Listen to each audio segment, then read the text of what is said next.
When the Mists of Pandaria pre-patch goes live, some items will no longer be obtainable, others will be a lot more difficult to obtain. And if you're a collector like myself, well, then you probably enjoy having these unobtainable items, especially when you can use them for transmog.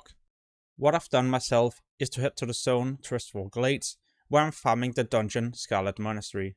The reason for this is because in the pre-patch, this dungeon will be revamped with new loot, new boss mechanics. Yeah, the entire dungeon will simply be changed.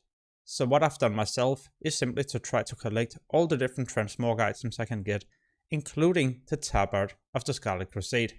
In original Mists of Pandaria, this item were removed, but later on reintroduced.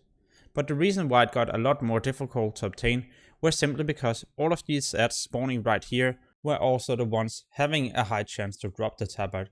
But when the dungeon got revamped, all of these ads were no longer spawning, and instead you had to kill the boss, who now had a very small chance to drop the Tabard.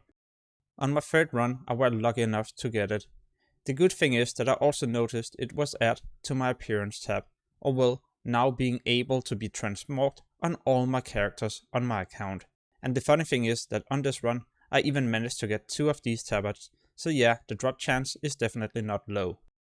The dungeon Ragefire Chasm, located in the Horde capital city Orgrimmar, is also going to be revamped, once again with new boss loot. Just remember, this is a short, low-level dungeon, so there won't be many items to collect. Instead, you could for example head to Scarlet, which will also be revamped, and in here there's going to be many other items you could start collecting, at least if you're also looking for helms, shoulders, and many different weapons. In a moment I'll cover the remaining things, but I would also highly recommend you to subscribe to the channel if you're interested in Mists of Pandaria guides, as I'll soon be publishing a lot more. Anyway, moving on to the next thing.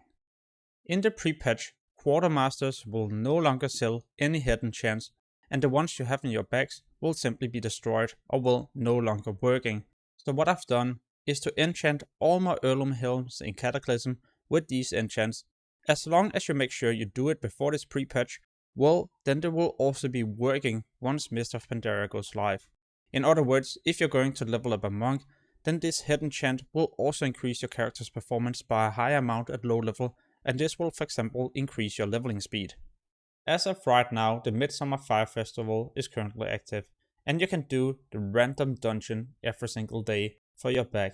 Every character can obtain this once a day, and you can do it until July 5th. So even in the beginning of the pre-patch, when you for example make your monk. The reason for doing this dungeon is basically because there's going to be a quest in here rewarding you a Tabard, or well, the opportunity to choose between 2 different ones, either the blue or the orange. If you don't get them now, you will then need to wait another year until the event goes live. What I've also noticed in Stormwind CD and Orgrimmar is that the elite PP Quartermasters has been removed.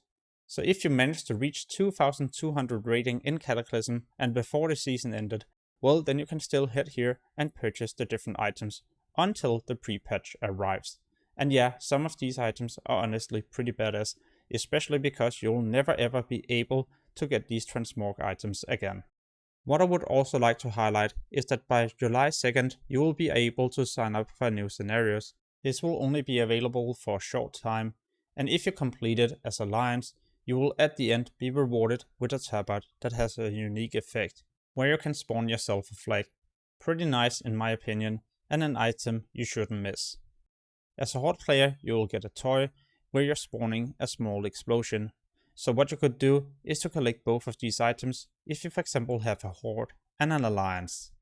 There's going to be so many things I'll soon need to prepare to be as ready as possible before Mists of Pandaria goes live. All of those preparations I will of course share with you, and many other videos and guides as well, so make sure to subscribe and hit the notification bell to get notified the next time I post a new video. As always, thank you so much for watching and have an amazing day. Peace.